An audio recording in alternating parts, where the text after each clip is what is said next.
안녕하세요. 김신호 신학박사입니다. 예, 오늘은 예수님의 생이라는 이 주제를 가지고 여러분들과 함께 하나님 말씀을 나눠보도록 하겠습니다. 이 예수님의 생에 대해서는 이미 많이 영화로도 나와 있고 많은 책으로도 나와 있기 때문에 특별하게 새로운 것은 없다라고 할 수도 있습니다. 그렇지만은 우리가 이제 교회를 다니는 사람 또 우리가 크리스찬으로서 예수님의 이 생애에 대해서 짧게 한번 또 이렇게 훑어보는 것도 의미가 있지 않나라는 그런 생각이 듭니다. 요즘 이제 이 자유주의 신학, 여러분들도 아마 이제 자유주의 신학 이렇게 들어보셨을 텐데요. 약 18세기 정도에 유럽에서 이렇게 태동한 이 자유주의 신학 같은 경우에는 예수님을 실존 인물로도 해석하지 않는 그런 사람들이 많이 있습니다. 여기서 대표적인 이제 신학자가 바오라는 이런 신학자인데요. 그는 이제 뭐라고 이야기하는가 하면 예수는 가공의 인물이다. 우리 가공이라는 건 뭡니까? 존재하지 하지 않았던 그런 인물이다라고 이렇게 이야기를 합니다.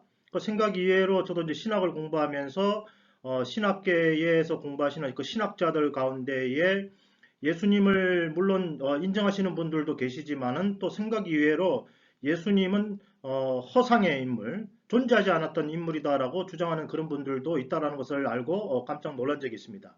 그렇지만은 우리가 이제 성경뿐만 아니라 많은 그런 역사책들이 예수님은 실존 인물이었다라고 기록을 하고 있습니다. 그래서 제가 여기 대표적인 학자로서 여러분들도 요세푸스, 우리 이제 초대의 당시 이제 유대인들의 역사에 대해서 많이 이렇게 기록하신 그런 역사가인데요. 그 역사가의 또 기록을 보더라도 예수님이 태어나시고 어떤 일을 하셨고 또 어떻게 죽으셨는지에 대해서 정확하게 역사책에 기록을 하고 있기 때문에 예수님이 가공의 인물이다. 라고 좀 말하는 것은 너무 좀 심한 주장이지 않나라는 그런 생각이 듭니다.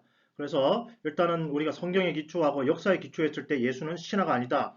예수는 실존 인물이었다라는 것을 다시 한번 말씀을 좀 드리고 싶습니다. 우리가 이제 이 성경을 보게 되면은 마태, 마가, 누가, 요한 이렇게 이제 사복음서가 있죠. 이 사복음서는 쉽게 말해서 네 사람이 어떻게 보면 예수님의 그 일생을 어떻게 보면 기록한 어떻게 보면은 전기라라고 할 수 있습니다. 안타깝게도 예수님은 이 세상에 오셔서 책을 쓰지 않으셨어요. 그래서 그가 직접 쓰신 글은 남아있지 않습니다. 그렇지만은 예수님을 따라다녔던 12제자와 또 여러 증인들에 의해서 이 예수님의 이제 일생이 성경에 이제 기록이 되어 있는 것이죠. 그래서 우리가 특별히 이제 이 시간에는 이제 사복음서를 중심으로 해서 예수님의 전기에 대해서 이렇게 한번 알아보도록 하겠습니다.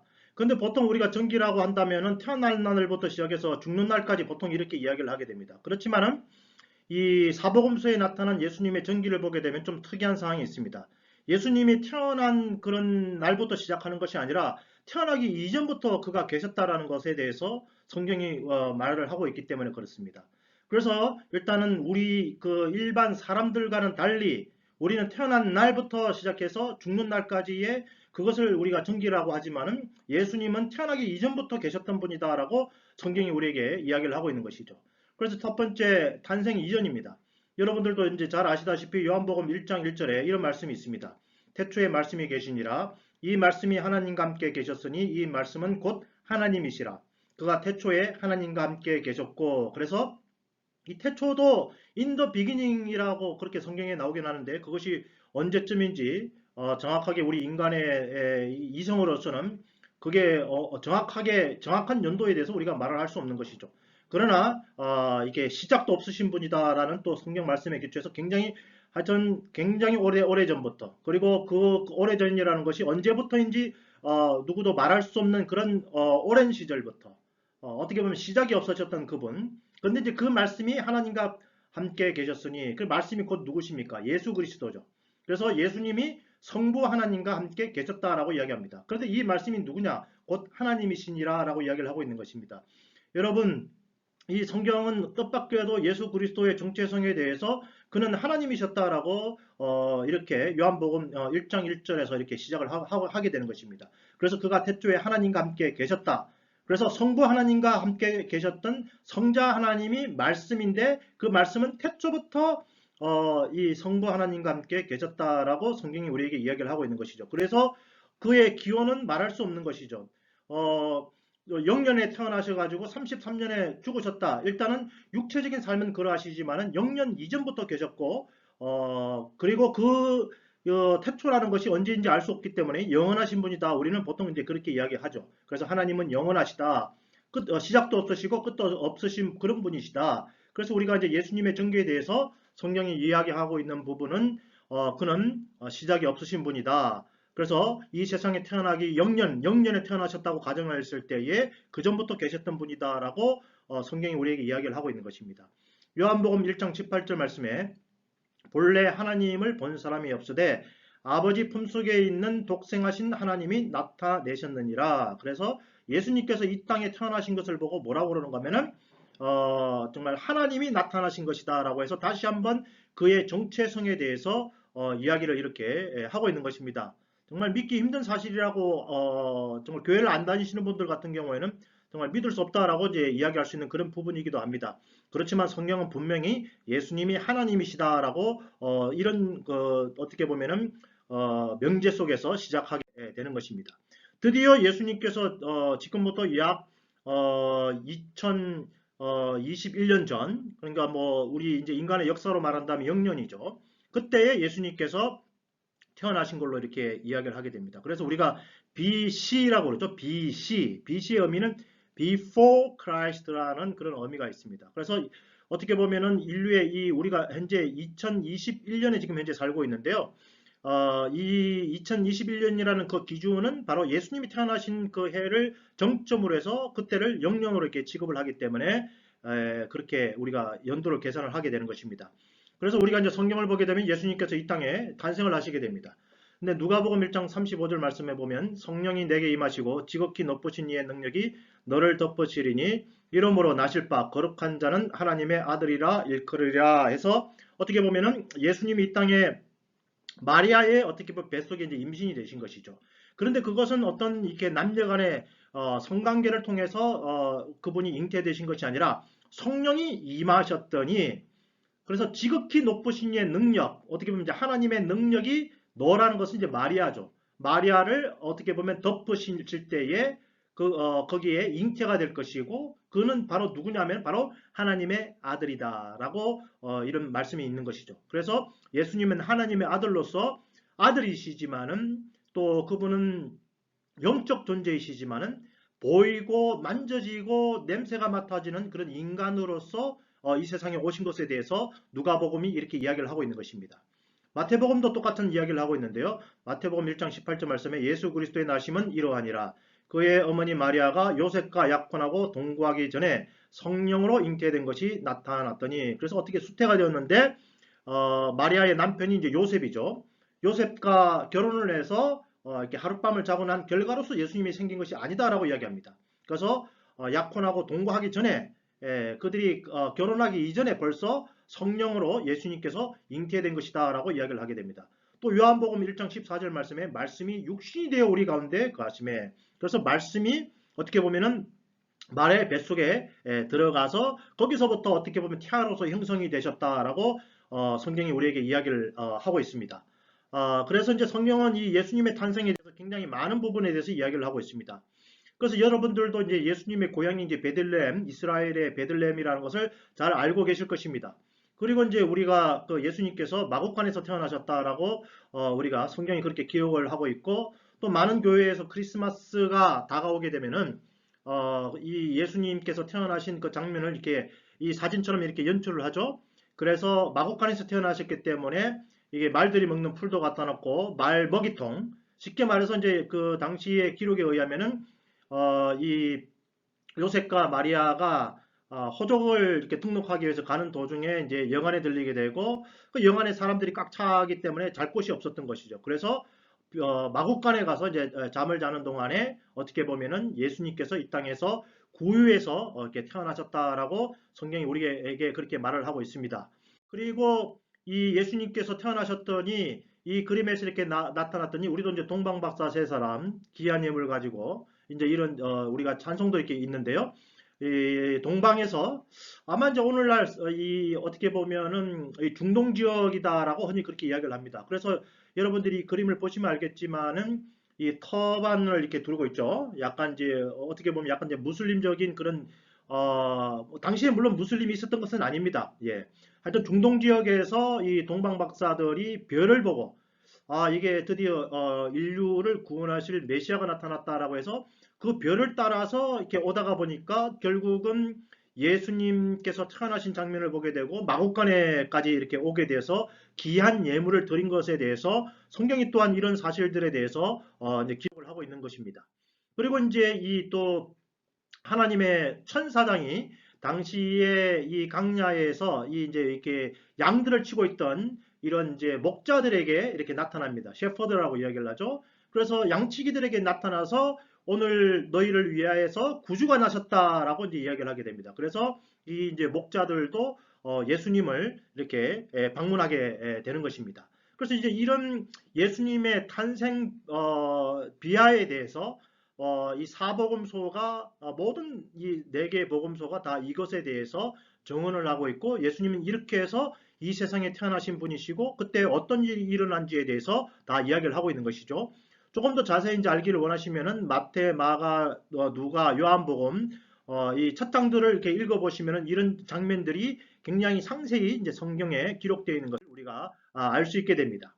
자, 그리고 나서 이제 예수님께서 이제 태어나시고 예수님은 이제 이 베들레헴에서 이제 이렇게 자라시게 되시는 것이죠. 그래서 이제 어린 시절을 이렇게 보내게 됩니다. 근데 이제 생각보다 예수님의 어린 시절에 무엇을 하셨는지 예를 들어서 한 살 때부터 약 30세 정도의 공생애를 시작하셨는데 그 사이에 과연 무슨 일을 하셨는지 성경에 생각보다 거의 이 기록이 나와 있지 않습니다. 그래서 이 누가복음 2장에만 짧게 예수님께서 이제 어떻게 자라셨는지에 대해서 이야기를 하고 있습니다.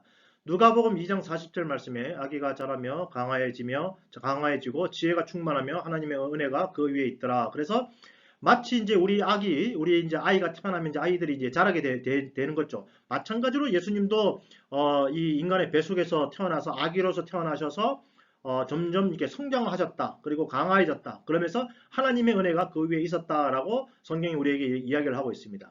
누가복음 2장 42절 말씀에 보면은 예수님이 12살에 일어났던 일에 대해서 기록을 하고 있습니다. 예수님께서 이제 이 아빠 요셉과 엄마 마리아와 함께 예루살렘에 이렇게 들어가게 됩니다. 유월절이 있어서. 그래서 이제 그게 어떤 일종의 이제 절기, 유월절이 어떻게 보면 유월절이 그 출애굽과 관련되어 있는 거 아니겠습니까? 그래서 이 애굽에서 400년 동안 종살이를 하다가 모세를 통해서 드디어 이 이스라엘을 불러내시죠. 그래서 어떻게 보면은 굉장히 이스라엘 민족들에게 있어서 이 유월절이라는 것은 굉장히 큰 어떻게 보면 절기라고 할 수 있습니다. 그래서 예수님하고 예수님의 엄마 아빠하고 같이 어떻게 보면 이렇게 예루살렘을 방문하게 되어 있죠. 그래서 그 사건이 이제 여기 있는데 예수께서 12살 되었을 때에 그들이 이 절기의 갈래를 따라 올라갔다가 그래서 이제 올라가서 나름대로 이제 해당해서 예배를 드렸습니다. 그리고 나서 다시 이렇게 돌아왔어요. 근데 돌아오는 길에 보니까 요셉과 마리아가 뭘 발견했는가 하면 아들 예수가 없는 걸 발견한 거예요. 그래서 너무너무 놀란 거예요. 여기저기 아무리 찾아봐도 예수가 보이지 않는 겁니다. 12살 된. 그래서 아이를 잊어버렸다고 생각하고 다시 예루살렘에 가서 무려 3일 동안 찾아다닙니다. 3일 동안 찾았는데 뜻밖에도 예수님이 어디에 계셨는가 하면은 성전에 계셨다라고 이야기합니다. 그래서 성전에서 다른 이제 성경의 선생님들하고 대화를 나누는 그런 장면이 나옵니다. 그래서 이제 엄마 아빠 요셉과 마리아가 이제 예수를 발견하고 나서 아이고 우리가 너 잊어버린 줄 알고 얼마나 이렇게 헤매고 찾아서 헤매고 다니지 않느냐라고 이제 예수님께 이야기를 해요. 근데 예수님이 뜻밖의 이야기를 합니다. 어찌하여 나를 찾으셨나이까? 내가 내 아버지 집에 있어야 될 줄을 알지 못하셨나이까? 하고 이제 요셉 마리아에게 이야기를 합니다. 그래서 이제 예수님은 자기의 정체성 12살 된 어린 예수님이 뭐라고 이야기하는가 하면 내 아버지 집이라고 이야기합니다. 우리가 성전이 뭐 하는 곳입니까? 바로 하나님의 이름을 두는 것이죠. 그래서 어떻게 보면 하나님의 집이라고 이야기를 할 수 있습니다. 근데 예수님은 12살 때부터 뭐라고 이야기하시는가 하면 하나님이 내 아버지고 나는 내 아버지 집에 있는 것이다 라고 이렇게 이야기를 하게 됩니다. 이렇게 이제 12살 때에 이제 기록에 남아 있고 다시 이제 누가복음 2장 52절로 가서 예수는 지혜와 키가 자라가며 이제 어른이 되어 갔다라는 것이죠. 그리고 하나님과 사람에게 더욱 사랑스러워 가시더라. 이렇게 해서 어떻게 보면은 그 태어난 그 순간은 자세하게 기록되어 있지만은 이렇게 한 살 때부터 시작하여서 30세가 되기까지의 많은 부분에 대해서 성경이 그가 어떤 가정을 거쳤고 어떤 학교를 다녔고 어떤 공부를 했고 또 어떤 직업을 가졌고 등등에 대해서 거의 이야기를 하고 있지 않습니다. 그래서 이제 어떤 이런 주장을 하게 되는 거예요. 예수님이 인도에 갔다는 겁니다. 그 뭐 12살 이후에 예수님이 뭔가 깨달음을 얻기 위해서 그래서 여기 보면 책 제목이 뭡니까? Jesus lived in India. 그래서 오늘날의 인도에 가서 일종의 어떻게 보면 불교의 그런 가르침을 받고 돌아와 가지고 새로운 종교를 창시했다라고 그런 이런 주장을 하는 학자들도 있는 것입니다. 왜 그러냐면은 12살 이후에서 30세까지의 그런 예수님의 여정에 대해서 성경이 말을 하고 있지 않고 침묵을 하고 있기 때문에 이런 주장을 하는 사람들이 있는 것이죠. 그렇지만은 이거는 그 어느 기록에도 나와 있지 않고 일종의 이제 추측에 불과한 것이라고 이야기를 할 수 있습니다. 우리가 한 가지 예상할 수 있는 것은 예수님은 인도를 가신 것이 아니라 마리와 요셉 밑에서 아버지가 이제 카펜터였죠.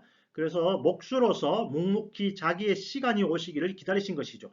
하나님의 아들이 무엇을 배우기 위해서 무엇이 부족하여서 불교를 배우러 인도까지 갔겠습니까? 그는 다만 공생애를 시작하기 위해서 그의 때를 기다리신 것이죠. 그래서 드디어 이 많은 부분, 이 성장하신 많은 부분에 대해서는 침묵을 지키다가 드디어 예수님의 공생애가 약 30세 정도에 시작되었다라고 얘기를 하고 3년 정도의 공생애를 사신 이후에 33세에 이제 붙잡히셔서 십자가에 이제 돌아가시게 됩니다. 그래서 예수님의 공생애는 무엇으로 시작하는가 하면은 요단강에서 이렇게 세례를 받으십니다. 세례 요한이 말 그대로 세례를 주기 위해서 존재했던 그런 선지자이죠. 그래서 예수님께 요단강에서 이렇게 세례를 주게 됩니다. 우리 이제 기독교의 이렇게 성례전 가운데 두 가지가 있죠. 하나는 성찬식이고 하나는 이렇게 이제 세례입니다. 그래서 우리가 이제 예수님께서 이렇게 요단강에서 세례를 받으셨기 때문에 일종의 어떻게 보면 예수 그리스도께서 물속에 들어가신다는 것은 결국은 무엇을 의미하는가 하면은 예수 그리스도의 죽음을 이제 의미하는 것이죠. 그리고 예수님께서 다시 물속에 올라오신다는 것은 부활을 의미합니다. 그래서 우리가 세례를 왜 받느냐? 예수 그리스도의 이 죽음과 부활에 동참하기 위해서 어떻게 보면은 또한 예수 그리스도를 따르는 팔로워가 되었다라는 그런 의미에서 우리도 이렇게 세례를 받게 되는 것이죠. 그래서 예수님의 공생애는 세례로 시작한다. 그래서 우리가 이제 어른이 되어 가지고 이렇게 처음으로 교회를 나오게 되면은 어떻게 보면 일종의 세례 교육을 받고 난 다음에 그리고 이처럼 예수님처럼 세례를 받고 그리고 나서 드디어 나는 기독교인이다라고 이제 공포하는 것과 비슷한 일이라고 이야기할 수 있죠. 잠깐 여기서 이제 보게 되면은 왼쪽에 보면은 이 비둘기가 내려오죠. 이것은 일종의 이제 성령 부으심, 성령의 임재를 뜻하게 되는데요. 이렇게 이제 유명한 이제 그림에 의하면은 좀 옆에 많은 사람들이 이렇게 지켜보고 있지 하지만은 세례 요한이 오른쪽에 있는 세례 요한이 예수님께 이렇게 세례를 주게 되고 이 그림이 위에 잘렸네요. 하나님이 계시고 그 사이에 잠깐 보면 굉장히 작은 흰 새가 한 마리 나오죠. 비둘기죠. 그래서 성령께서 비둘기 형체 같이 예수 그리스도에게 임하게 됩니다. 그래서 예수님은 세례를 받으시고 그리고 성령께서 어떻게 보면은 아버지께로부터 나오심으로 말미암아 성령과 동행하시는 삶. 그래서 그것으로 말미암아 공생애의 삶을 사시게 되는 것입니다. 이 성령 세례도 어떻게 보면 굉장히 중요한 기독교인들에게 중요한 개념이라고 이야기를 할 수 있습니다. 그래서 기독교인들도 세례를 받아야 되지만 또한 동시에 성령 세례를 이렇게 받아야지 어떻게 보면은 하나님의 온전한 인도하심을 받을 수 있게 되는 것이죠. 우리가 이렇게 예수님의 생에 대해서 이렇게 살펴보는 이유가 바로 뭐냐면은 어떻게 보면 예수님께서 가셨던 그 길을 우리 크리스찬들은 팔로우라고 그러죠. 그래서 따라가는 것이기 때문에 이런 면에서 이제 의미가 있다라고 이야기를 할 수 있습니다. 그리고 이제 예수님께서 세례를 받으시고 성령의 임재 또 성령의 인도하심 강권에 의해서 사막에 가게 됩니다. 거기서 40일 동안 이제 금식하셨다라고 성경이 우리에게 이야기를 하고 있습니다. 저는 뭐 이스라엘을 가보지 않아가지고 이스라엘의 기후라든지 그게 어떤 건 잘 알지 못합니다. 근데 제가 지금 이제 현재 캘리포니아에 이렇게 살고 있는데 캘리포니아에 조금만 이렇게 이제 도시를 벗어나게 되면은 사막인 것을 이렇게 보게 됩니다. 아마 거의 비슷한 그런 곳이지 않나라는 생각이 듭니다. 그래서 예수님께서 40일 동안 이곳에서 금식을 하십니다. 정말 예수님께서 40일 동안 금식하셨을 때 얼마나 배가 고프셨을까요? 저도 이제 평생을 통해서 딱 20일 금식을 한번 해본 적이 있는데요. 정말 저도 죽는 줄 알았어요. 배도 너무 고프고요. 간간히 이제 물은 마시긴 했지만은 저도 뭐 한 한 5일 이상 지나고 나니까 나 죽는 게 아닌가라는 생각이 들더라고요. 그러면서 예수님께서 40일 동안 금식을 하신 것이 생각이 나서 그 금식, 예수님의 금식은 모든 인류를 위한 그런 금식이셨습니다. 예수님 자신을 위한 어떤 금식이라기보다 그래서 앞으로 공생애를 시작할 그 모든 사역들을 감당하시기 위해서 이제 하나님께 어떻게 보면 이제 기도하심으로 말미암아 그의 공생애를 이렇게 시작하신 것이죠. 정말 떻게 보면 힘든 가시밭길을 걸어가는 그런 공생의 시작이다라고 이야기를 할 수 있습니다. 성경은 또 우리에게 뭐라고 이야기하고 있는가 하면 예수님께서 40일간의 금식을 마치실 점에 어떤 이상한 존재가 나타난 것에 이야기를 하게 됩니다. 그것이 바로 사탄입니다. 사탄의 존재를 믿을 수도 있고 믿지 않을 수도 있지만은 일단 눈에 보이지 않기 때문에 나는 뭐 보지 않았으니까 못 믿겠다는 분도 계실 수 있습니다. 그러나 성경은 분명히 사탄이 존재하는 것에 대해서 이야기를 이렇게 하고 있는 것이죠. 그래서 그 사탄이 굶주려 있는 40일 동안 금식하신 예수님께 나타나서 돌로 떡을 만들어 먹어라. 배가 고프지 먹어야 산다라고 이제 유혹을 하게 됩니다. 그리고 높은 곳에 가서 뛰어내리라라고 이제 이야기를 하게 됩니다. 그리고 나에게 경배라라는 그런 시험을 이렇게 하게 됩니다. 그때 이제 예수님은 기록되었으되라고 이제 해서 주 너희 하나님을 경배하라라는 그런 세 구절의 그런 말씀을 통해서 사탄을 이렇게 이제 물리시게 되는 것이죠. 이것도 이제 우리에게 뜻하는 바가 여러 가지가 있습니다. 우리의 인생이라는 것은 이 세상에서의 세속적인 삶과의 그런 투쟁뿐만 아니라 보이지 않는 그런 영적인 존재들이 끊임없이 그 예수님을 괴롭혔던 그 사탄이 오늘날에도 여전히 존재하고 있고 그 사탄의 어떻게 보면 유혹들이 오늘날도 있는 것이죠. 그래서 오늘날 사탄은 많은 것을 우리를 유혹합니다. 돈 벌고 살아야지. 그리고 천국 가는 것도 중요하지만 먹고 사는 것이 더 중요하다. 그 다음에 이제 여러 가지 명예라든지 그 다음 여러 가지 이제 이 성적인 타락이라든지 등등으로 인해서 사람들이 이렇게 유혹을 하게 되고 많은 사람들이 어떻게 보면은 이제 사탄의 이제 유혹에 빠져 있다라고 이야기를 할 수 있습니다. 심지어는 이제 교회도 사탄의 유혹에 빠져 있는 그런 경우가 많은 것을 이렇게 보게 됩니다. 그렇지만은 우리는 이제 이 예수님의 말씀에 의존해서 이런 영적인 존재들을 이제 미쳐야 되는 것이죠. 이제 드디어 예수님께서 이 금식을 마치셨습니다. 마치시고 나서 이제 나오셔서 이것저것을 다니시면서 그래서 여러분도 아시다시피 예수님의 제자가 몇 명이었죠? 12명이 이제 제자들이죠. 그래서 어떻게 보면은 예수님이 주로 이제 어부라든지 또 세금을 걷는 세리라든지 등등을 이렇게 이제 직접 부르시면서 12명을 직접 부르고 이렇게 다니시고 계시는 것이죠. 그래서 이제 여러분도 아시다시피 이제 베드로도 어부입니다. 그래서 밤새도록 그가 그물을 던졌지만은 물고기를 잡지 못했을 때 예수님께서 나타나셔서 오른쪽에 그물을 던져라라고 이제 예수님께서 이야기를 하시죠. 그래서 이제 베드로가 내가 밤새도록 그물을 던졌지만 물고기 못 잡았지만은 당신의 말씀에 의지해서 내가 한번 던져보겠습니다라고 대답을 하고 던졌더니 물고기가 너무 많이 잡혀가지고 그물이 찢어질 정도가 되는 것이죠. 그때 이 베드로가 이 예수님이 예사뿐이 아니다, 다 예사 사람이 아니라는 걸 알게 되고 이 배와 그물을 던져두고 버려두고 예수님을 쫓게 되는 그런 장면이 나옵니다. 그래서 예수님의 12제자를 부르는 이런 모든 장면들도 성경에 자세하게 기록되어 있는 것이죠. 그래서 이 제자들은 약 3년간 예수님과 함께 공생애를 따라다니면서 보고 배우는 그런 일들을 하게 되는 것이죠. 그래서 예수님께서 이 세상을 떠나서 승천하셨을 때에 계속해서 누가 예수 그리스도께서 하신 일을 하는가 하면은 제자들이 이제 그 일을 하게 되는 것이죠. 오늘날의 예수님의 제자는 누구일까요? 목회자만 예수님의 제자일까요? 저는 아니라는 생각이 듭니다. 모든 예수님을 믿는 자들이 바로 예수님의 제자죠. 그래서 하나님께서는 우리를 양육시키고 가르치시고 훈련시키셔서 이렇게 세상에 내보내기를 이렇게 원하신 것이죠. 그래서 우리가 오늘날에도 교회가 이제 제자 양육을 이렇게 하게 되는데 과연 참 제자를 우리가 양육하고 있는지에 대해서는 우리가 한번 고민해 봐야 될 것이라는 생각이 듭니다. 그리고 이제 예수님이 또 이게 복음을 이렇게 전파하십니다. 그래서 우리가 산상교훈 수훈이라는 그런 말들을 쓰죠. 예수님이 가신 곳마다 하나님 나라의 복음을 이렇게 전파하십니다. 어떤 내용을 전파하셨을까요? 그 내용들은 굉장히 많습니다. 너무 많아서 이거는 제가 다른 또 강의를 통해서 예수님은 과연 무엇을 전파하셨을까? 뭐 예를 든다면 하나님 나라를 전파하시죠. 하나님 나라가 너에게 임하였느니라 라고 이제 이야기도 하시고 나는 양의 문이다 뭐 등등의 굉장히 많은 그런 말씀을 하시게 됩니다. 결국은 천국에 이르는 길에 대해서 이야기를 하시는 것이죠. 여러분 어, 여러분들은 천국에 어떻게 가시는지 알고 계십니까? 많은 사람들이 천국에 어떻게 가는지 아는 사람은 저는 거의 없다라는 생각이 듭니다. 그리고 또 인생을 어떻게 살아야 됩니까? 인생 이렇게 살아라, 저렇게 살아라, 이것이 잘 산 것이다 라고 과연 말할 수 있는 부분들이 있으신가요? 정말 진리라는 거 알기가 힘듭니다. 그렇지만 예수님은 하늘에서 오셨고 나중에 하늘로 가신 분이시기 때문에 그 가는 과정, 길의 여정이 어떠한 것인지에 대해서 또 그것이 어떠한 것인지에 대해서 사람들에게 천국 가는 길에 대해서 굿뉴스, 영생을 얻는 길에 대해서 어떻게 보면 예수님은 많은 사람들을 만났을 때마다 이것을 가르치셨다라고 이렇게 성경이 이야기를 하고 있습니다.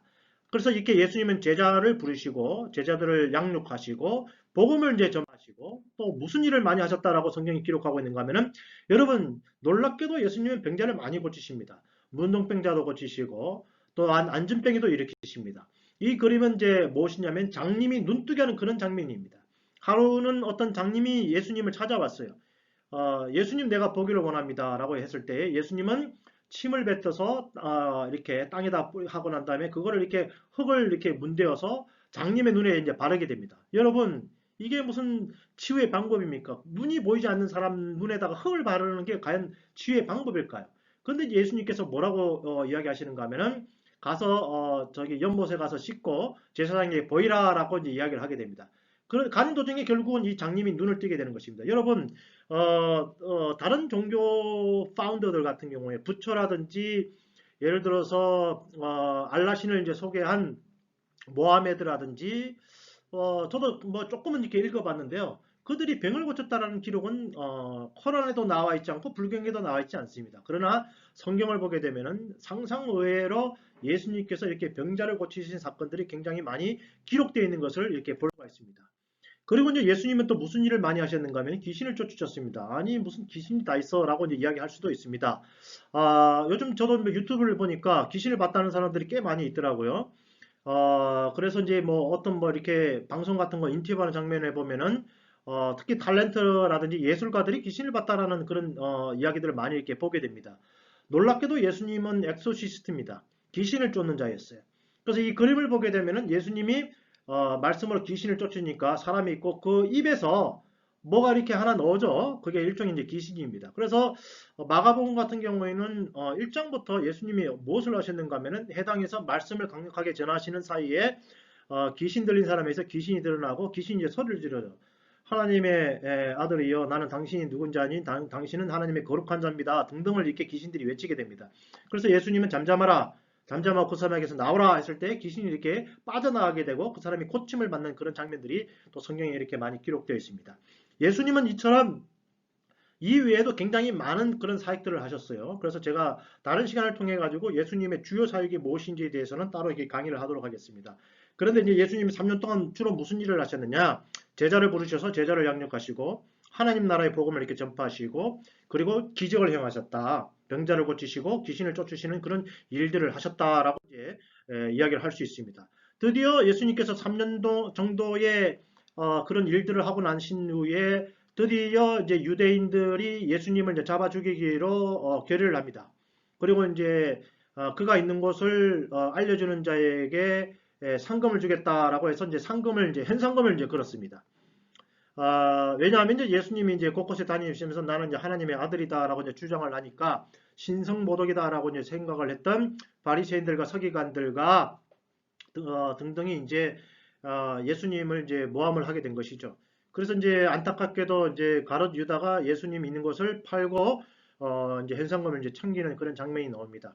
그리고 나서 이제 예수님은 이제 일단 유대인 대제사장들의 이제 법정에 가서 이렇게 이제 머리에 가시관을 쓰게 되고 거기서 이제 일종의 이제 신문을 받으시게 됩니다. 그리고 나서 다시 이제 그 빌라도 법정으로 이제 가게 돼 있죠. 왜냐하면은 당시 이제 로마에 의해서 식민지 생활을 하고 있었기 때문에 유대인들이 자신들의 법에 의해서 예수님을 죽일 수 있는 권한은 사형에 처할 수 있는 권한은 없었기 때문에 빌라도의 허락을 받기 위해서 이제 가게 되고 빌라도가 결국은 이제 허락을 하게 됩니다. 그래서 이제 예수님이 이렇게 채찍에 이제 맞으시고 이렇게 많은 이제 피를 이제 흘리신 사건이 성경에 이렇게 자세히 기록되어 있습니다. 그러나 이제 성경은 예수님께서 피를 왜 흘리셨느냐, 고난을 왜 받으셨느냐, 라는 그 이유에 대해서도 굉장히 상세하게 성경이 우리에게 말을 하고 있습니다. 오직 무죄한 자의 피만이 인간의 죄를 사할 수 있기 때문에 예수님께서 그 피를 어떻게 보면 이제 흘려준 것이라고 이야기를 할 수 있습니다. 예수님이 이제 십자가에 이렇게 달리셔서 7마디를 하셨는데요. 마지막 말씀이 무엇이냐면은 다 이루었다라는 말씀을 하십니다. 그가 이제 하나님으로부터 이제 보내심을 받았죠. 보내심을 받고 이 세상에 오셔서 하나님의 뜻을 우리 인간들에게 이제 알리셨습니다. 그리고 나서 이렇게 이제 십자가에서 이제 돌아가시면서 모든 예언들을 다 성취하시고 또 하나님이 그에게 주신 모든 사역을 다 이렇게 이루시고 난 다음에 나는 다 이루었다라고 하시고 영원히 돌아가시게 됩니다. 그래서 이제 우리 이 기독교인들은 십자가에서 돌아가신 이 예수님을 어떻게 보면 이제 감사하는 것이죠. 그가 흘린 그 보혈로 말미암아 우리 제3을 받게 되는 것이고, 그리고 악한 영으로부터 우리가 이제 해방되어서 하나님의 자녀가 되는 것을 어떻게 보면 이 십자가 사건을 통해서 이루신 것이다라고 이야기를 할 수 있습니다. 그래서 예수님도 겟세마네 동산에서 이제 기도를 하실 때 이 잔이 내게서 지나가기를 원합니다라고 하시지만은 그러나 내 원대로 하지 마옵시고 아버지의 뜻대로 되기를 원합니다라고 해서 결국은 십자가를 이렇게 지시고 어떻게 보면 이제 죽으신 것이죠. 자, 그런데 이제 우리가 만약에 이제 예수님께서 십자가에 죽으신 것으로 말미암아 성경이 이제 끝나버리게 되면은 어떤 이제 사례가 되는 것이냐면은 그가 하나님의 아들이라고 했으면 하나님이신데 하나님이 십자가에서 죽어버렸구나. 그러면은 그가 하나님이 아닐 수도 있지 않냐라는 그런 이제 어떻게 보면은 질문을 우리가 제기할 수 있습니다. 만약에 여기서 끝나버렸다라고 한다면은 저도 이런 강의를 여러분들에게 할 필요가 없는 것이죠. 그렇지만은 성경은 우리에게 뭐라고 이야기하고 있는가 하면 예수님은 죽으셨지만은 3일 후에 부활하셨다라고 이야기를 하고 있습니다.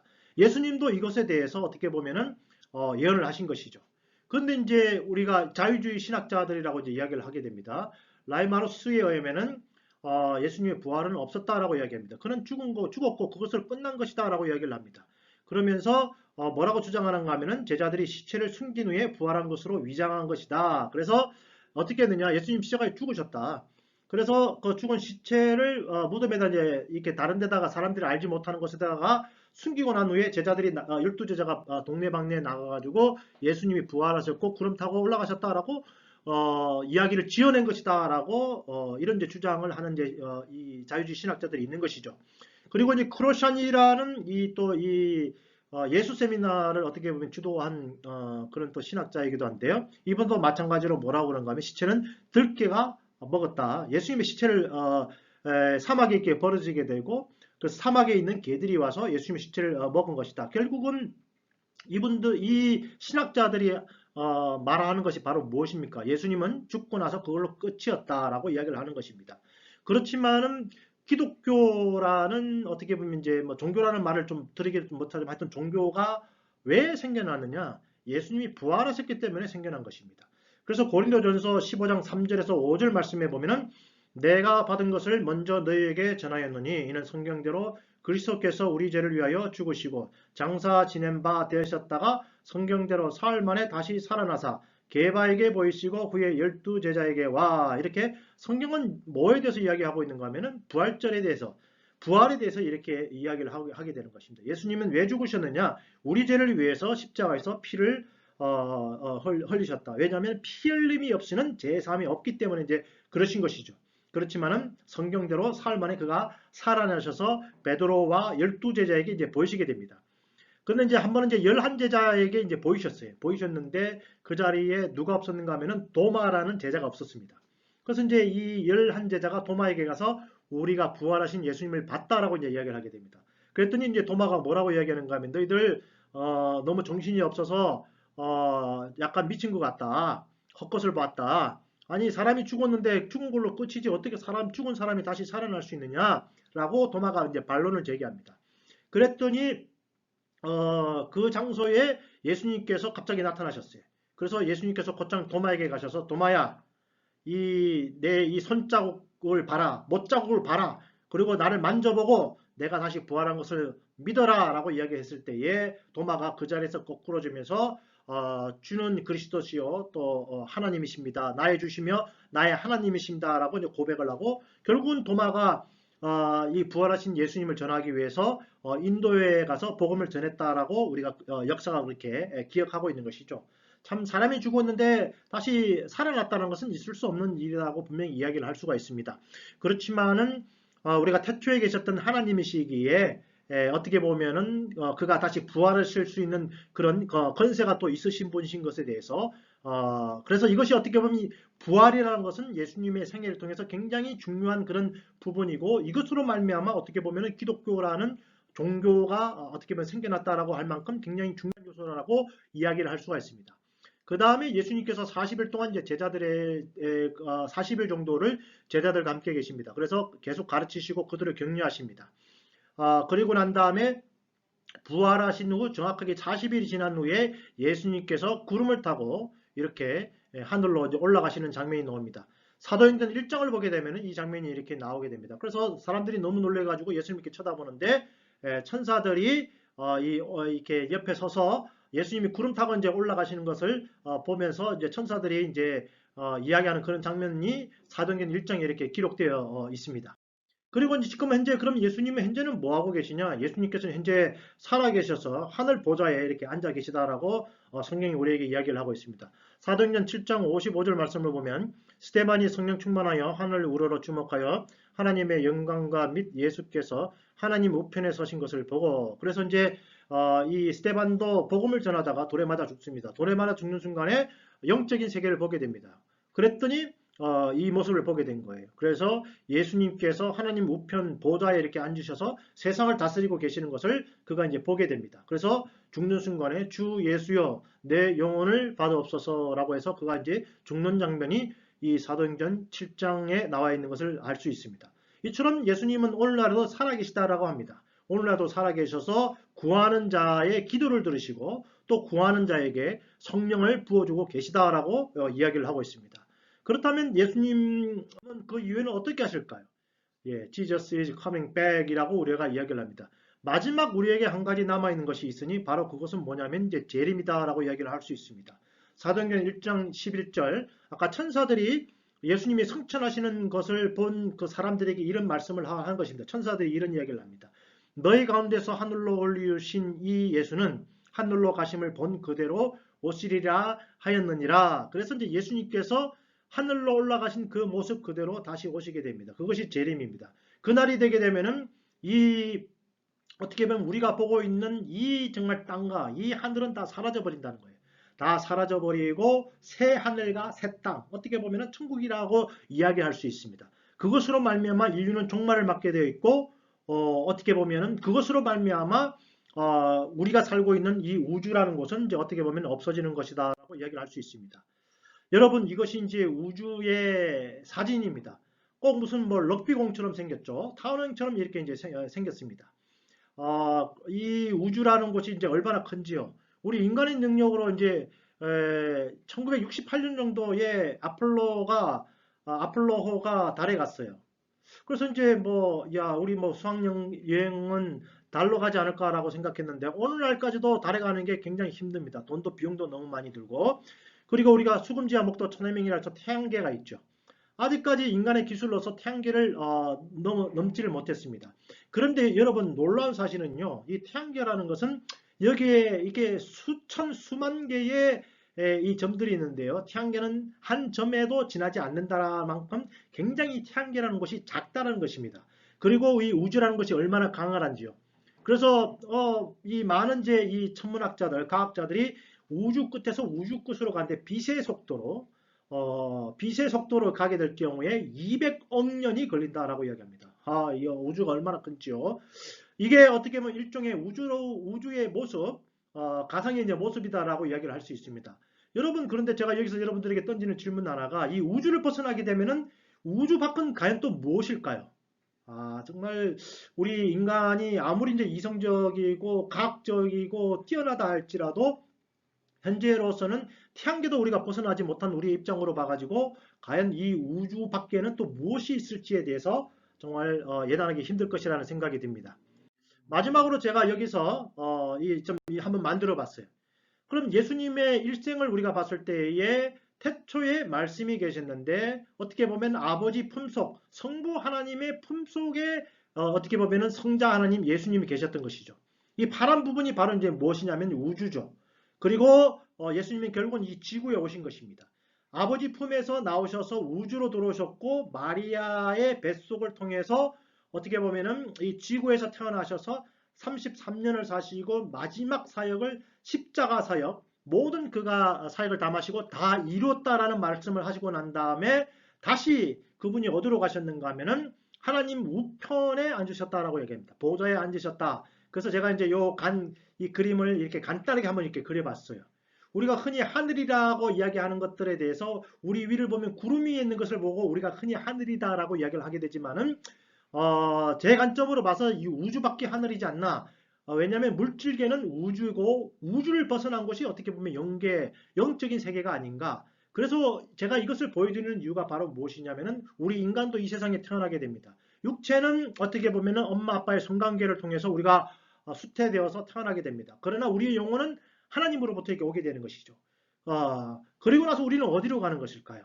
아무도 거기에 대해서 답해 줄 수 없습니다. 그러나 예수님의 일생을 보게 되면 거기에 해답이 나오는 것을 알 수 있습니다. 우리가 이 일생을 끝나게 되면은 예수님께서 어떻게 보면은 천국은 침노하는 자의 것이다 라고 이야기를 하게 됩니다. 예수님은 지금 어디 계시는가 하면 하느님 우편에 앉아 계시는 것이죠. 그러면 우리는 결국은 예수님이 계신 곳으로 결국은 가게 되어 있는 것입니다. 그래서 우리가 제가 아주 짧게 이렇게 표현을 하긴 했지만은 이 의미를 잘 깨닫게 된다라면은 내가 어디로부터 와서 어디로 가는 것인지에 대해서 어느 정도 여러분들이 아이디어를 얻게 될지 않을까. 정말 이 짧은 시간을 통해서 그 긴 이야기를 다 하기 위해는 부족한 점이 있었지만은 그러나 우리는 이런 예수님의 일생을 성경에 기록된 대로 한번 따라가 보았고요. 그러면서 우리가 이 예수님의 일생을 통해서 결국은 우리 인간도 예수님의 뒤를 쫓아가는 것을 우리가 염두에 둔다라면 우리도 결국은 이런 여정을 보게 되는 게 아닌가. 그래서 저는 언젠가 제가 하나님 나라로 가게 될 것이라고 저는 개인적으로 믿습니다. 그래서 이 강의를 들으시는 여러분들도 예수님의 이 길을 따라가시고 결국은 예수님과 함께 천국에서 영생을 누리시는 그런 기회가 되시도록 정말 예수 그리스도의 이름으로 이것을 축원드립니다. 제 강의 들어주셔서 감사합니다.